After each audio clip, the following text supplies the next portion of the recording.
I'm here today because he never gave up talking to me about this opportunity. You know, he was my student. You know, when I was running training in the computer business, he was my student. I watched his progress steadily. I knew when he started selling books, motivational books from door to door. You know, and then he went into making washing up liquid. Then I just patronized him just to encourage him. Then, you know, but he had a vision, he had a dream, and he held on to it. You know, then when eventually he came into these crypto currencies, he kept on talking to me about it. He said, you're the one that trained us in computing, you should be on the forefront of this. I said, look, I'm still studying it. I'm trying to, you know, study everything before I come in. So one of the good things that he did was that he kept me on the platform, because I told him I have intention of coming. Normally, you can't be on the platform if you have not signed up or joined. So, but he just kept me on that platform. So from the platform, I was watching his progress. I started seeing changes, you know, in his life, you know. Tomorrow in Abuja, here, there, different hotels holding seminars, and then out of the country, other places, seeing the private jets and all that. And then the car that he bought, and then the house, you know, and all that, moving to different places. So the evidence became overwhelming. So when the evidence was overwhelming, I said, no, you can't struggle with evidence. You know, the evidence was so overwhelming. I said, look, let me come in and investigate. So that was how I came in. And frankly, when I came in and saw the opportunity that was there, I just signed up. We're going to talk about why we are here. But before we get into that, you know, Ambassador Life talked to us about personal development. He introduced this book to us called the Go Pro by Eric Ward. And when he mentioned it, I just went and searched and got the book, and I watched the other videos, and I started reading it fantastically. It was a wonder. If you see the book, when I read a book, I study it. As you can see, you know, I really go with a highlighting pen and mark some of those things and go through it. So, in fact, it took me about 2 days to go through the whole book. I couldn't rest until I had gone through it, and I'm still going through it, because there were things there that I learned that changed my thinking completely, and they have been helping me. All right, so there's another book I want to introduce to us today, which I'm going to be sharing to us about. It's called The Secret of the Millionaire Mind. I don't know if anybody has heard of this book or has read it. Anybody here? No.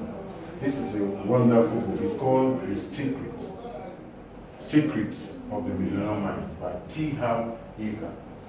This T. Harv Eker, I stumbled into the book, and then I went through it, and it changed my life completely. So I'm going to be talking to us about some of the things I've learned. I'll be sharing with you, because I'm somebody that has been very intelligent and privileged and exposed. I've traveled abroad, back, and all that. And you know, when I put my hands into things, I expect that I should do very well. All right? Because I have the understanding. Sorry, I come from a Christian background, and it has helped me. And when I studied in the secondary school, I was always coming top.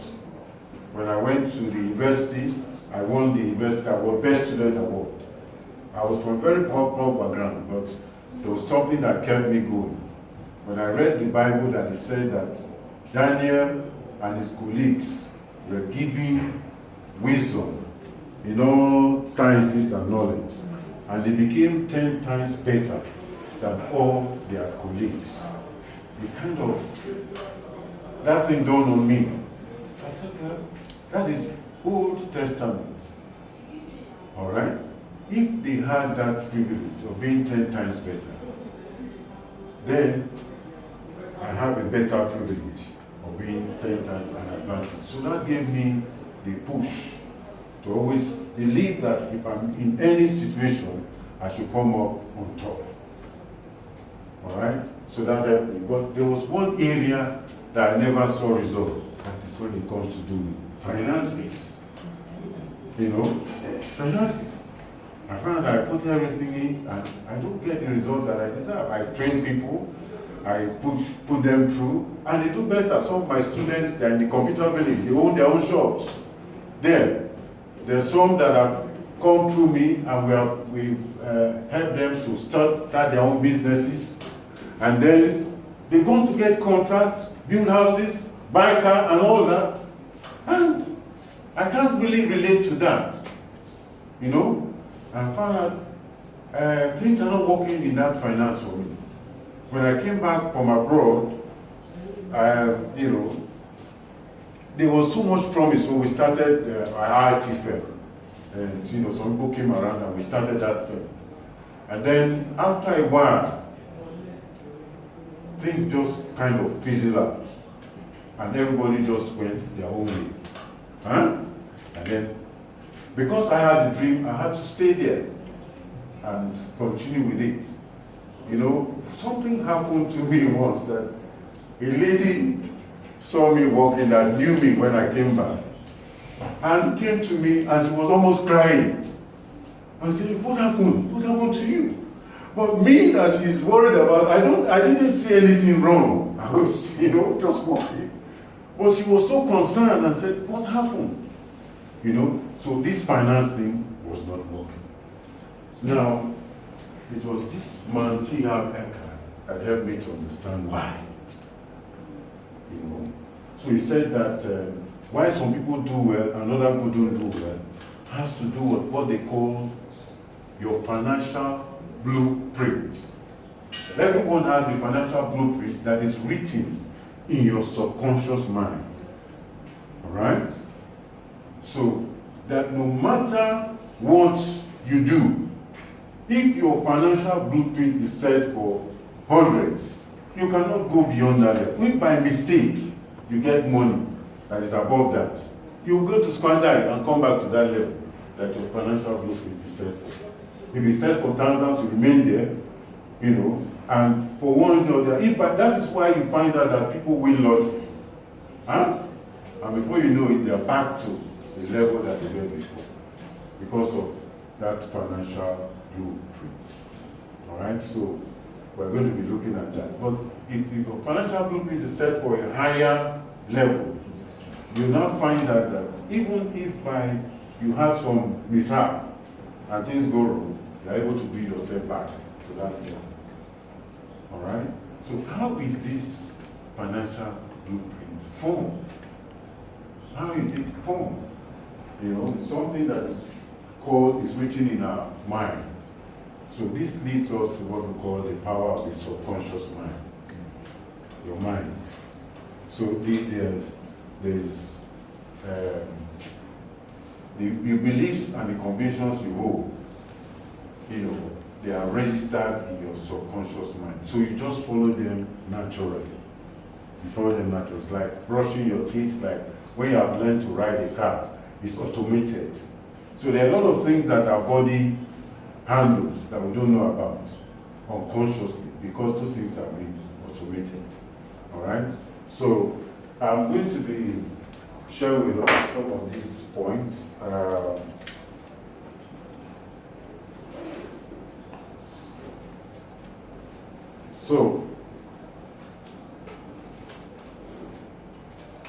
So the causes of, first of all, why are some people poor and others wealthy? We have just been talking about that. That the root cause of failure and mediocrity and success has to do with this financial blueprint. Now, let me just define what first of all, let's say the secrets of a millionaire mind. Allow me by T. Acre. you have it? That's the book.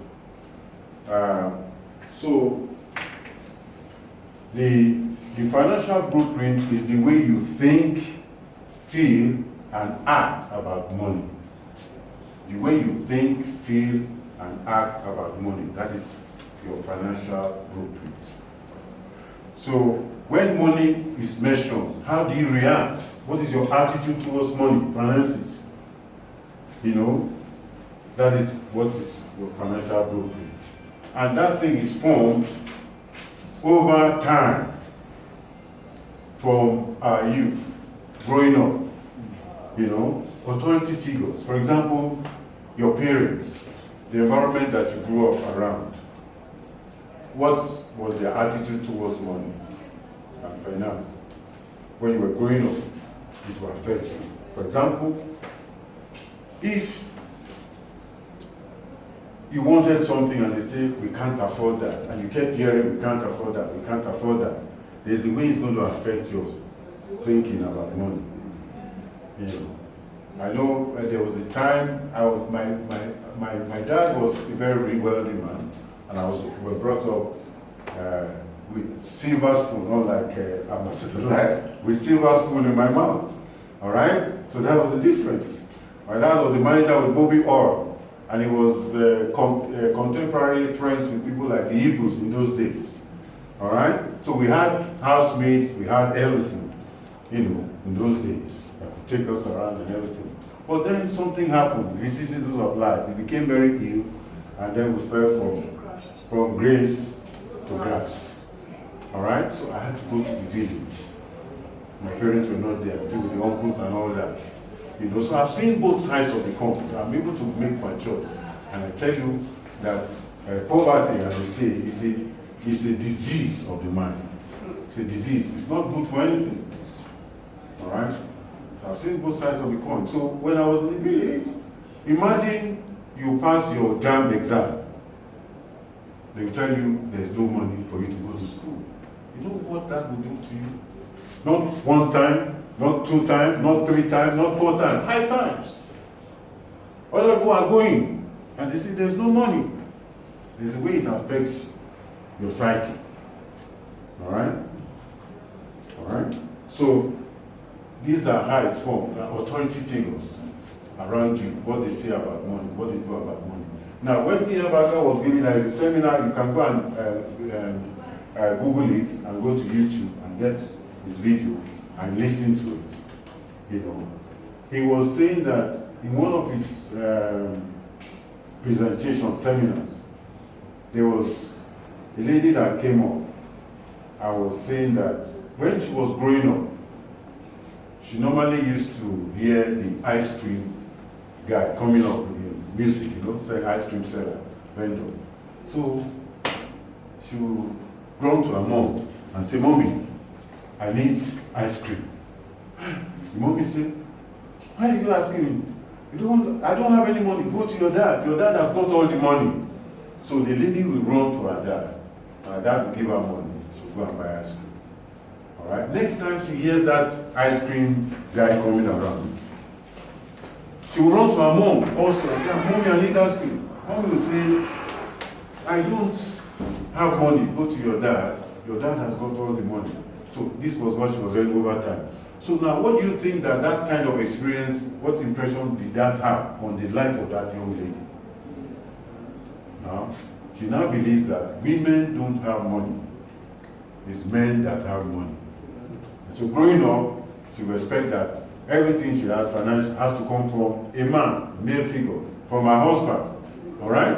So even if she has talent and ability to learn anything, she won't be able to do it. Because she has been programmed that way subconsciously. Her mind has been conditioned that her mommy, the goddess, doesn't have any money. So it is not right for her to have money. So when she gets money given to her, what happens to it? She spends it. So she has developed a spend mentality, no investment mentality.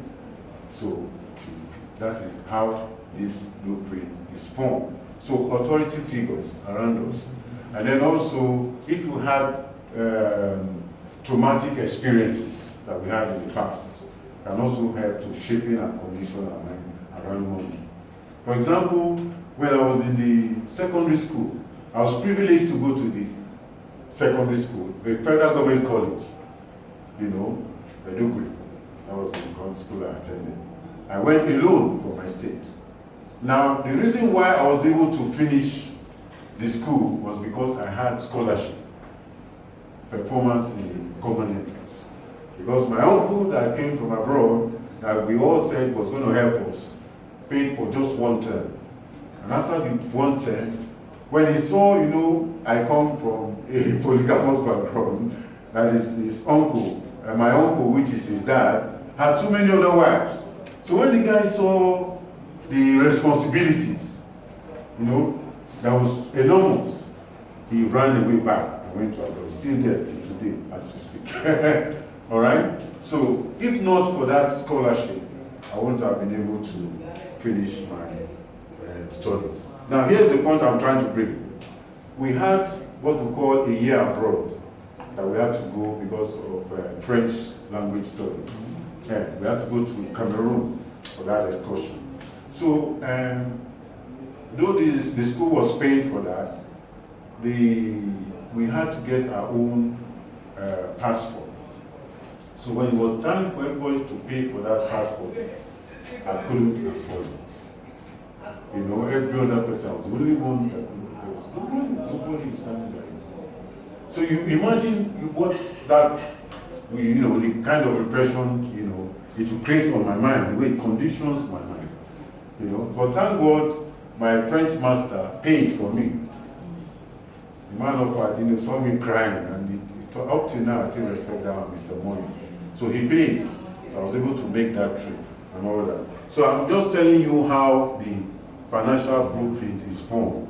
And when it's formed, it stays with you. You do that unconsciously. You spend emotional based on that, without knowing that that thing has been formed.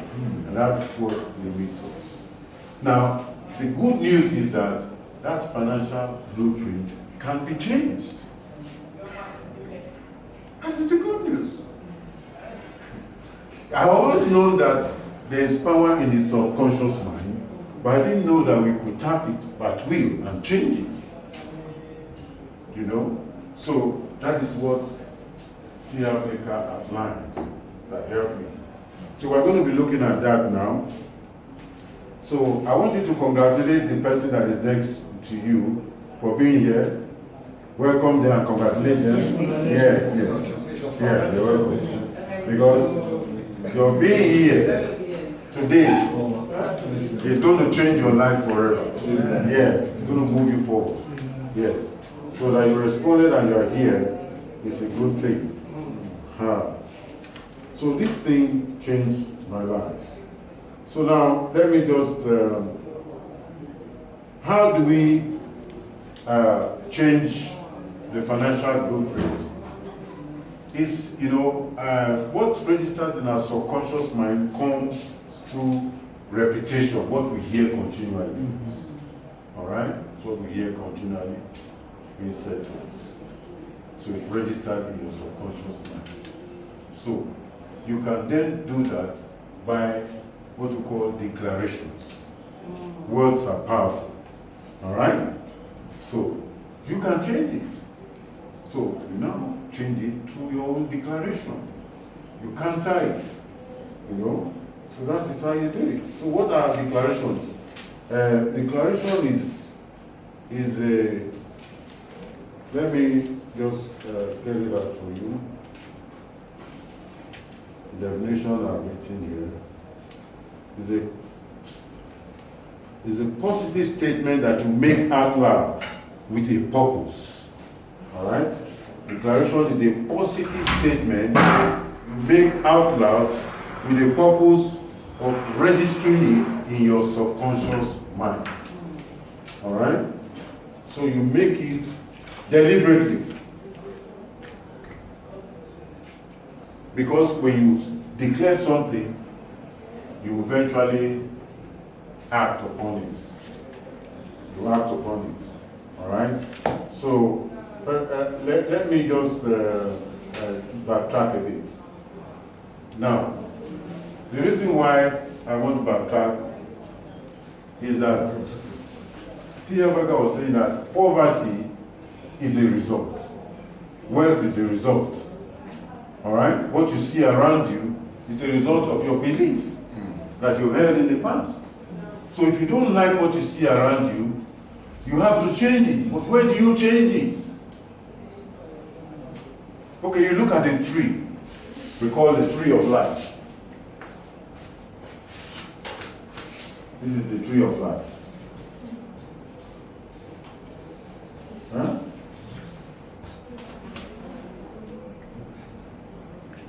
So when you look at the tree, it has fruits. All right? But if you look at the fruit, you don't like the fruits. They are too small. They are not okay. And you want to change the fruits. You want it to bear big fruits and, good fruits. Where do you change the result of the fruit? Where do you change it? From the root. From the root. The root is not seen. The root is under the ground, it's invisible. But the result you are seeing is as a result of the roots. So the invisible controls the visible. Alright? So it means that's what we're saying, that you see that you don't have money around you. When you go and change it, it's from your roots, which is from your mind.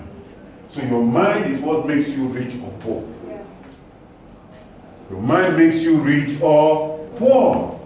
So that mindset, that is why we talk about mindset. You need to change your thinking, your mindset. So poverty is a result of a poverty mindset. And until you do that, all these opportunities we are talking about will not benefit you, won't make any profit from it. Many of us have been to so many opportunities like that, and we never did anything.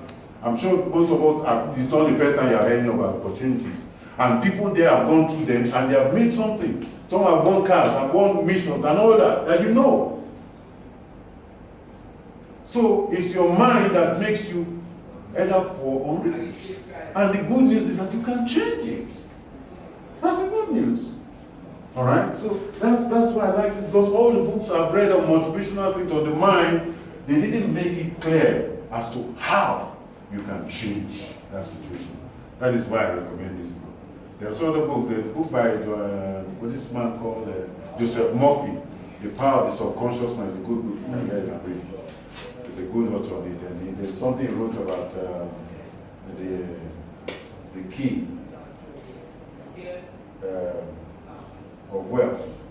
All right, I'm going to talk to us about that if I have an opportunity. But it's because of the practical things he said on declarations, how you can change it. Now, the best way to change your thinking pattern is when you wake up in the morning, first thing in the morning. All right? And then last thing at night. That is when your mind is very, very active. All right? So that is what he said. And why I didn't come here to share it if I had not practiced it and it had worked. All right? Because I've read so many books. But this one, I practiced it. In his website, he had declarations based on that you can go and print out. So I printed those things out. I printed it out, Declaration Secret of the Millionaire Mind. And I started doing that thing. When I wake up in the morning, I recite in the middle, I did it religiously. Religiously. And it transformed my life completely. In no short time. I saw results. I don't need to tell you I'm blessed. When you see me, you know. I don't need to talk to you about it. Because my mindset has been changed to that of consciousness. Wealth consciousness. Yes. I was talking to a friend of mine. I said, I'm just coming from ShopRite. And this is somebody that is the manager of a company that has, he said, I've never been to that place for a long time. In his mind, that place is not for people like him.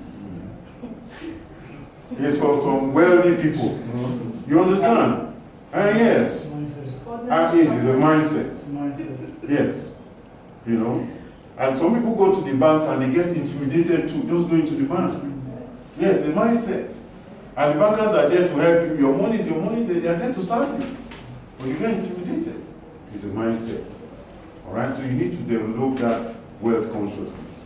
So when I started doing this, it changed my life and my business. Frankly, everything changed. Within a short time. You know? The kind of figures I can't talk about. But, you know, it just changes. Do you know it's the same skill that you use to make money that you can use to make millions and billions? Yes. Same skill. Yes. At the same time too. Yes. So it's just for you to change your mind. That's what the guy was saying. You work on yourself. Become a better you in the way you think. Your mind make you rich or poor. That's one thing that God has endowed us with. Mind. That is unique to man. Mind and speech. Imagination creates reality. Alright, so I kept on doing that, and before you know it, things have changed. Alright, so there are some things that they talked about that I want to mention. There are some attitudes we have towards money that are not right.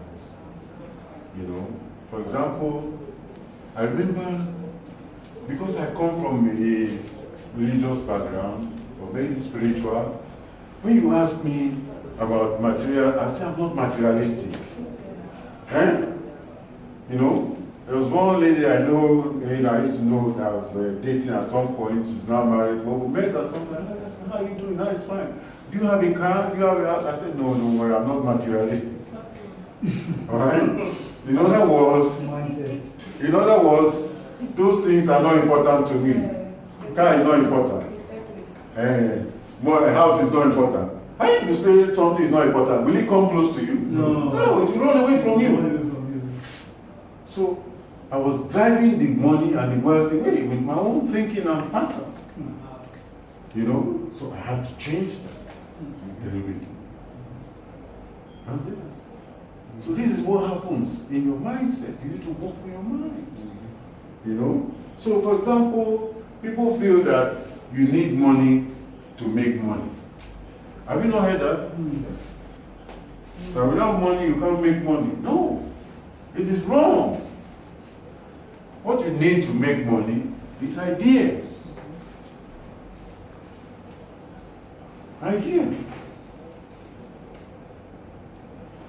There are people that have gone abroad, they didn't have anything, but they come back wealthy. They send cars and everything.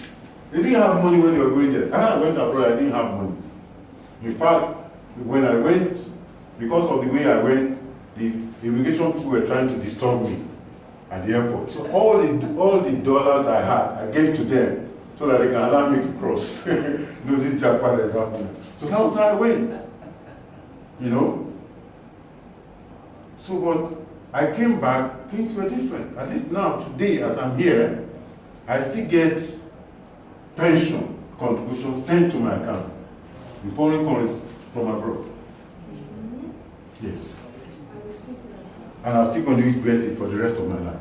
Now, why it happens? Because I made a decision. I was working with the London Underground then, and I had some of my colleagues, this contribution, you make it, then at the end of the day, they can give you a lump sum and pay you. So at times when the thing has accumulated, they will tell you, this is your lump sum, do you want to collect it now so they can pay you off, or you want to keep it? So I kept on deferring and kept mine. So we get to a certain stage that they will now leave it. You can't touch it until you reach the pensionable age. And at that time, they now begin to pay you a certain amount for the rest of your life. So I did that. And so when I did that, I came here, I had forgotten about it.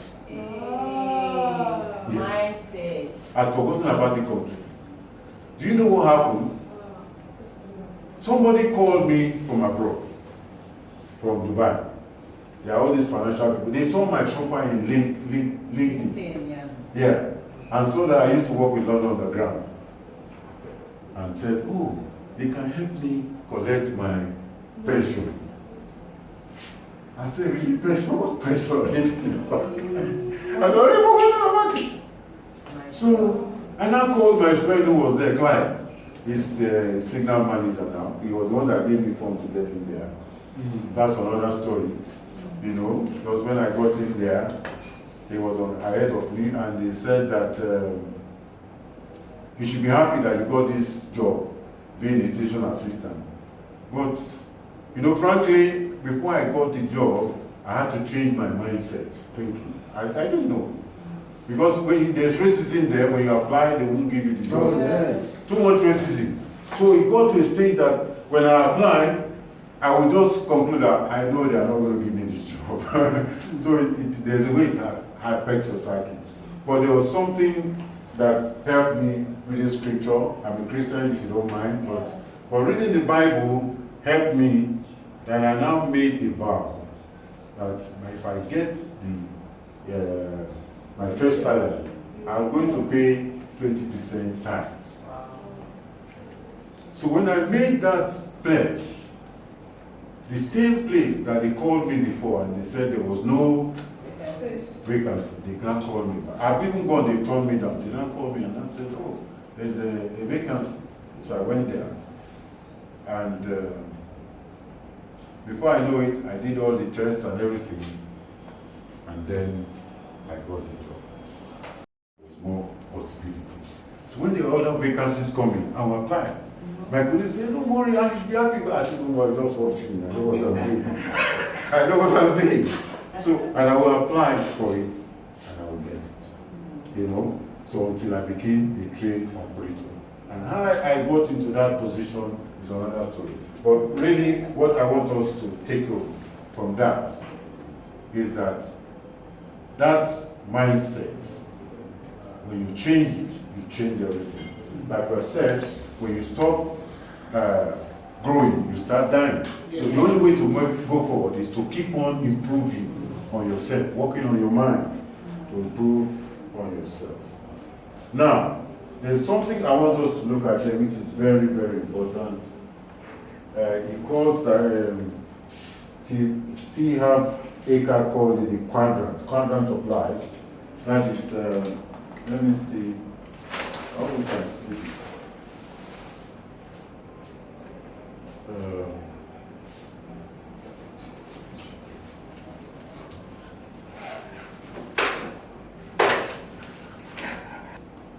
So this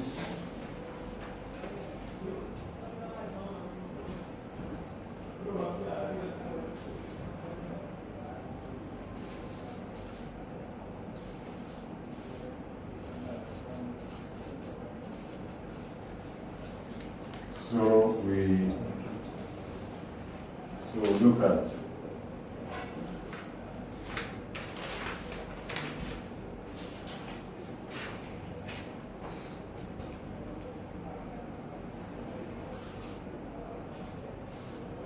all right, so this is what we call the quadrant of life, that we live in 4 aspects of life at the same time. We live in 4 worlds at the same time. There's what we call the mental world, yes, the world of our mind. All right. There is the emotional world, our feelings. Okay. Then we have the spiritual world, which is our subconscious mind, our inner mind. Then we have the physical. This physical world is a printout of all of these 3. What we see here is a result of what has taken place in these 3 other unseen places. All right, that's the quadrant of life. So if we don't like what we are seeing here, it means we need to work on these aspects. All right. So the physical life is just a result. All right. But the key place to work on is more on our mind. The mind. change our mind, and change everything. Not just on finances, but in other areas, but we are focusing on finances today. Okay? So, like I said, there are certain, we call it the secret of the millionaire mind, because there are certain ways the millionaires think, all of them. And that is what is responsible for their millions. So if you can change and think the way they think, because the way you think will affect the way you act eventually. All right? And so which will lead to the results that you get.